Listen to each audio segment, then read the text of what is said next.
देखते हैं बनते के राहुल जी का ये धम्म कारवां धम्म भूमि श्रेष्ठ जीवन के लिए आंदोलन 18 मार्च 2024 आगरा में ये धम्म कारवां का ये कार्यक्रम आयोजित किया गया। समझा देता हूं,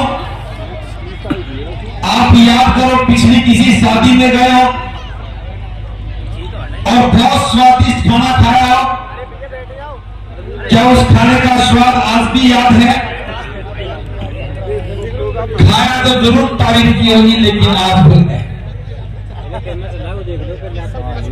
आज सोमवार का दिन है, पिछले सोमवार को आपने क्या खाया? महापुरुषों पर बुद्ध का शासन आएगा, आज देश में आपकी घंटे गूंज रही आवाज, सुनो भारतवासी सदी के नायक बनते राहुल जन जन की आवाज, सुनो भारतवासी। और अगली ये दाव संकल्प से जुड़ा है, धनदेवी से पहले एक महापुरुष है, इसलिए मैं भद्री शर्मती चाह रहा हूं। हिस्सा बोलेंगे, बाबा साहब को याद करेंगे, तो बेटी नारे लगाकर हम आपको ताजगी करते हैं। तब तक आपका गीत लग जाए। मैंने सोनिया बाबू ने परिचय दिया, वो पेशे से शिक्षक है, पंजाब गुरदासपुर से है, तो मैं चाहूंगा कि वो आप जोरदार नारा लगाएंगे, बाबा साहब अम्बेडकर जब तक सूरज चांद रहेगा, और आपकी क्या पहचान। मैं सोनिया जी आए और गाना तैयार रखे, सब लोग मिलकर गाएंगे, कोई लगा नीचे चुपचाप बैठा है, सबके चेहरे पर ताजगी हो, मुस्कुराहट हो, मधुरता हो। और इससे पहले कि सुंदर गीत हो, दिल्ली जो हमारे देश की राजधानी है, उनकी बहुत ही मजबूत टीम आई हुई है, और मैं चाहूंगा कि गाने से बीच में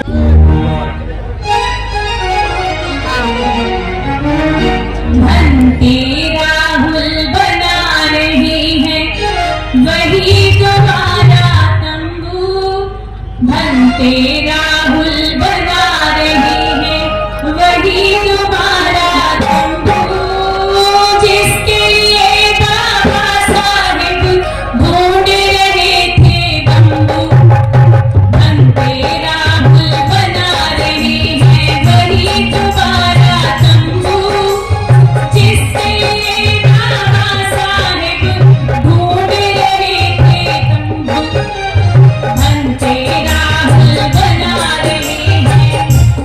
सभी बोलिए, बनते राहुल बना रहे हैं वही तुम्हारा तंबू, जिसके लिए बाबा साहेब ढूंढ रहे थे बंबू, हाँ जिसके लिए बाबा साहेब ढूंढ रहे थे बंबू, हाँ जिसके लिए बाबा साहेब ढूंढ रहे थे बंबू, हाँ जिसके लिए बाबा साहेब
दिया तो तुमने धोखा, बात निकालो गुस्ताखी का, दिया तो तुमने धोखा। माफ करेगी ना कभी अगर उठाना तुमको, माफ करेगी ना कभी अगर उठाना तुमको। इसके लिए बाबा साहेब ढूंढ रहे थे बंबू, इसके लिए बाबा साहेब ढूंढ रहे थे बंबू, इसके लिए बाबा साहेब ढूंढ रहे थे बंबू, इसके लिए बाबा साहेब ढूंढ रहे थे बंबू। अपना तंबू सब कुछ अपना होगा, अपना तंबू सब कुछ अपना होगा। तब जाकर बाबा साहेब का सपना पूरा होगा, तब जाकर बाबा साहेब का सपना पूरा होगा। बाकी तंबू बंद करो, बाकी तंबू बंद करो, यही रहेगा तंबू, बाकी तंबू बंद करो, बस यही रहेगा तंबू। किसके लिए बाबा साहेब ढूंढ रहे थे बंबू, हाँ जिसके लिए बाबा साहेब ढूंढ रहे थे बंबू, हाँ जिसके लिए बाबा साहेब ढूंढ रहे थे बंबू, चलिए बाबा साहेब ढूंढ रहे थे बंबू, हाँ जिसके लिए बाबा साहेब ढूंढ रहे थे बंबू, हाँ जिसके लिए बाबा साहेब ढूंढ रहे थे बंबू। खुशी हो रही है कि मैं इस धम्म कारवा का एक हिस्सा बनी हूँ। हिस्सा ही नहीं बनी हूँ बल्कि मुझे यहाँ पर बोलने का मौका भी दिया है श्रद्धेय संते करुणाशील राहुल जी ने। मुझे सम्मान देते हुए यहाँ बुलाया है और मुझे भिक्खुनी संघ के प्रतिनिधि के रूप में बोलने का मौका दिया है। इसके लिए मैं उनकी बड़ी आभारी हूँ। आज मुझे बड़ा उत्साह लगा, इतना बड़ा धम्म कारवा मैंने देखा, लोगों का जुलूस देखा और ये यकीन हो गया कि बनते करुणाशील राहुल इनके सफल नेतृत्व में धम्म का एक सामाजिक आंदोलन खड़ा हो गया है, खास करके भारत के उत्तर प्रदेश में। ये उनका प्रभावशाली नेतृत्व है कि आज यहाँ पर इतने सारे लोग इकट्ठा हुए हैं। और आज का जो थीम है तंबू का बंबू, पहले मैंने धम्म विन्यास से कहा था कि मुझे कुछ बोलने में अजीब सा लग रहा है तंबू का बंबू, लेकिन बाद में मैंने देखा कि इसका जो प्रयोग है बाबा साहब ने 18 मार्च के 1956 के अपने भाषण में किया है कि वो कह रहे हैं कि ये जो सामाजिक आंदोलन उन्होंने खड़ा किया है एक शामियाने की तरह है और वो एक में व्यक्ति उसे संभाले हुए हैं एक मजबूत स्तंभ की तरह। और उन्हें ये एहसास हो गया था कि उनकी उम्र को देखते हुए, उनकी सेहत को देखते हुए कभी भी कुछ भी हो सकता है, तो बड़े चिंतित थे कि उनके बाद इस आंदोलन की बात को कौन संभालेगा, कौन ऐसा मजबूत स्तंभ होगा जो इसे खड़ा रखेगा या संभालेगा या आगे ले जाएगा। और इसी चिंता को उन्होंने उस भाषण में व्यक्त किया है। और आज इतने वर्षों के बाद में फिर वही प्रश्न उठाना एक प्रासंगिक प्रश्न है। और इस प्रश्न के साथ साथ भंते जी ने मुझे एक विषय भी दिया कि बौद्ध व्यवस्था में या बौद्ध व्यवस्था निर्माण में भिक्खुनियों की क्या भूमिका होनी चाहिए या होगी।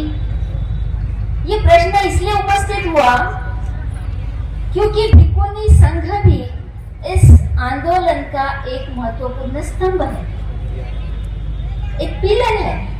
और ये आज से नहीं तो 2600 वर्ष पूर्व तथागत बुद्ध ने 4 स्तंभों की बात की है। भिक्खु संघ, भिक्खुनी संघ, उपासक संघ और उपासिका संघ। इन चारों पिलरों का जिस समय सही तरीके से क्रियान्वयन हो रहा था, उस समय हम देखते हैं कि भारत पूरी तरह से बौद्धमय हो गया था। लेकिन कालांतर में मनुवाद के कारण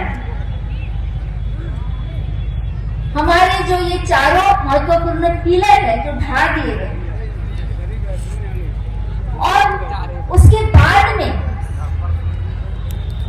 बाबा साहब की जो क्रांति हुई, यहाँ पर नागपुर की दीक्षा भूमि पर जो क्रांति हुई, फिर से बुद्ध धर्म को पुनर्जीवित किया। वहां से हम देख रहे हैं कि भारत में हमें भिक्खु संघ दिखाई दे रहा है।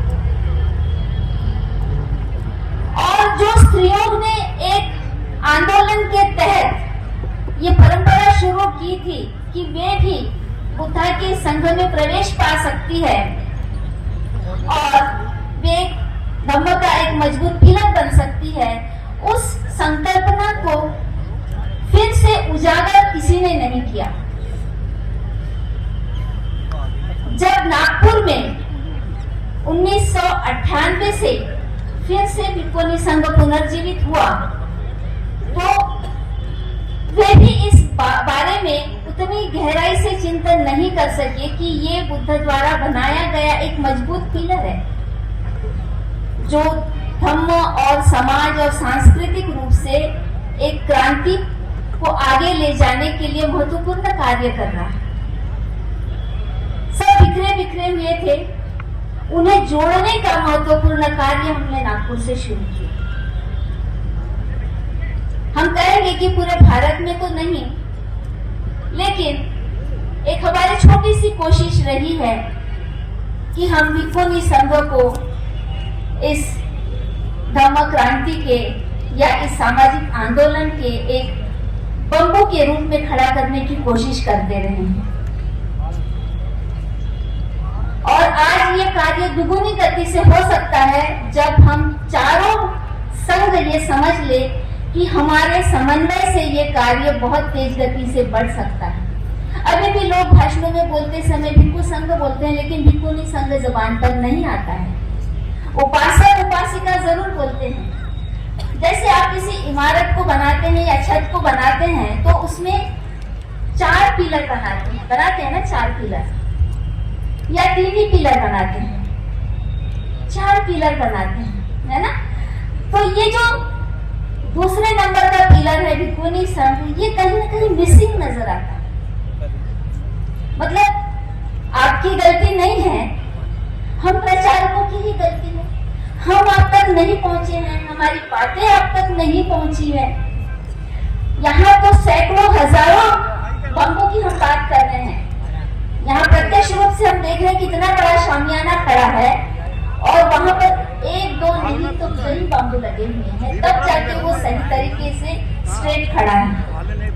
तो ये जो चारों संघ है, ये चारों संघ में कितने लोग आते हैं? भिक्खु संघ में कई भिक्खु आते हैं, भिक्खुनी संघ में कई भिक्खुनियां आती हैं, उपासक संघ में कई उपासक आते हैं और उपासिका संघ में कई उपासिकाएं आती हैं और उसके बाद में कई अनुयायी आते हैं। ये सारे ही अगर मजबूत हो जाए तो कितना बड़ा शामियाना खड़ा हो सकता है हमारे सामाजिक आंदोलन का।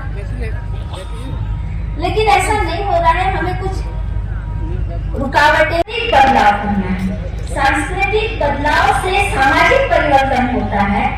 तो सांस्कृतिक बदलाव में हमें ये दिखाना है कि जो बौद्ध व्यक्ति है उसका रहन सहन कैसा है, उसका आचरण कैसा है, उसका दिखावा कैसा है, उसका पहनावा कैसा है, उसके क्या कहेंगे मैनर्स, एटिकेट्स, अनुशासन, विनय, लोगों के साथ व्यवहार करते समय की जो विनय है वो कैसे है, क्या ये एक समान है या अलग अलग है। हमारी जो मेजोरिटी दिखनी चाहिए वो मेजोरिटी दिखाई नहीं देती है। इसके लिए हमें कार्य करने की जरूरत है। हम लोग इस पर कार्य कर रहे हैं कि हमारा सिलेबस एक जैसा हो, चाहे वो सांस्कृतिक परिवर्तन के लिए हो, चाहे सामाजिक परिवर्तन के लिए हो, चाहे धार्मिक परिवर्तन के लिए हो, लेकिन हमारा सिलेबस, हमारा अभ्यासक्रम एक जैसा होना चाहिए। यदि हम वंदना में बोलते हैं तो हम सबकी वंदना एक जैसी होनी चाहिए। उसको अर्थों सहित हम बोलते हैं, उसके अर्थ भी हमारे एक जैसे होने चाहिए। और ये महत्वपूर्ण कार्य है हम प्रचारकों का। और प्रचारकों में सबसे ऊपर आते हैं भिक्षु और भिक्षुनियां। लेकिन भिक्षुनियां इकट्ठा एक जगह नहीं आ रहे हैं। ये इस वजह से है कि इनके प्रशिक्षण की कहीं व्यवस्था नहीं है। जैसे कि हम देखते हैं प्राचीन समय में बुद्धा ने जो सिस्टम खड़ा किया था संघ का, उस समय भिक्षु और भिक्षुनियां एक चलती फिरती शाला थी। वो कैसे चलते हैं, कैसे बोलते हैं, क्या बोलते हैं, राजस्थान से आए क्या? ज्ञान मिलता था। तो वो एक चलती फिरती शाला थी। कालांतर में हम देखते हैं कैसे है सर? और वहाँ पर मैं वही कह रही हूँ। शिक्षित होना चालू किया और शिक्षा शिक्षा देने का काम शुरू किया, प्रचार प्रसार शुरू किया। और अकेला ही आ पाया। भारत विश्व गुरु मूड़ी सुबह बनाता 7 बजे। आपके यहाँ राजस्थान से तो काफी लोग आए। हमारे शालाएं, हमारे विद्यापीठ, हमारे इंस्टीट्यूट स्टैंड भी नहीं लाया, स्टैंड पड़ा हुआ था जिसमें कि हिंडौन सिटी, और मैं था गांव में। बाहर से व्यक्ति नहीं आता ना, ऊपर से आता है, इसी समाज से आता है। तो इसी समाज के लोग वहाँ पर धर्म की शिक्षा लें तो इससे पहचान और वहीं से वो प्रचारक के रूप में तैयार होकर निकले, तब हमने एक रूपता दिखाई दी। अब दूसरा एक मुद्दा इसमें यह आता है कि ये बौद्ध विद्यापीठ चलते कैसे थे। तो हर्षवर्धन, राजा हर्षवर्धन के समय का उदाहरण है कि उन्होंने कुछ गांव बौद्ध विद्यापीठ को दान दिए थे। दान देने का मतलब ये है कि उन गांवों से जो टैक्स मिलता था, जो कर मिलता था, वो कर वो बौद्ध विद्यापीठ को चलाने के लिए दे देते, जिससे कि वो सारा सिस्टम चलता था बौद्ध विद्यापीठों का। आज हम देखते हैं कि हमारे समाज में जब कोई हम कार्यक्रम तय करते हैं, उस समय उस कार्यक्रम के लिए हम डोनेशन मांगने के लिए घूमते हैं, दान मांगने के लिए घूमते हैं, और उस कार्यक्रम के मर्यादित समय तक ही वो दान आता है, उस कार्यक्रम के लिए होता है। उसके बाद में क्या होता है? कुछ नहीं होता है। हमारे समाज के पास पैसा है, हम लाखों में अभी इस समय खर्चा कर रहे हैं, लेकिन ऐसे क्रिएटिव काम नहीं हो रहे हैं जो स्थायी रूप से हमें रिजल्ट दे सके। तो जिस तरह उस समय गांवों का टैक्स विद्यापीठ चलाने के लिए दिया जाता था, ऐसा आज के समय में बौद्ध राजा नहीं होने के कारण नहीं हो पा रहा है। तो फिर ये जिम्मेदारी हम पर ही आती है जो इस सामाजिक आंदोलन में वकील बनना चाहते हैं, उनके ऊपर आती है। सामान्य जनता से हम उम्मीद नहीं कर सकते हैं, लेकिन जो स्तंभ बनना चाहते हैं, जिस स्तंभों पर वो लिखा जाता है ना कि अमुक व्यक्ति ने इस कार्यक्रम के लिए इतना दान किया था। आप सांची में देखिए, कैशिला लेके वहाँ देखिए, जगह जगह पर स्तूपों पर, चैत्यों पर लिखा है कि इसके लिए इस व्यक्ति ने कितना दान किया था, वो दान देकर अमर हो गए। आज मैं देखती हूँ कि मुस्लिम लोगों में भी एक ज़कात नाम की पद्धति, शायद आप लोगों को मालूम हो, अभी रमजान का महीना चल रहा है तो मैं उनके मैसेजेस भी पढ़ते रहती हूँ, तो वहाँ पता चल रहा है कि वो कहते हैं कि रमजान माह में ज़कात ज्यादा से ज्यादा दीजिए। ज़कात का मतलब टैक्स होता है, कर होता है। केवल आपका ही पेट भरा न हो, आपका जो पड़ोसी है वो भूखा न रहे, इसलिए आप ज़कात दीजिए। आपका पड़ोसी भी अगर पेट भर भोजन खाएगा तो दोनों में अच्छे संबंध रहेंगे और शांति बनी रहेगी। लेकिन एक का पेट भरेगा और दूसरे का नहीं भरेगा तो लड़ाई होने की संभावना है, नैतिकता की पतन की संभावना होती है। इसलिए सभी का पेट भरा रहना बहुत जरूरी है। इसलिए जिनके पास अतिरिक्त है उसकी ये जिम्मेदारी बन जाती है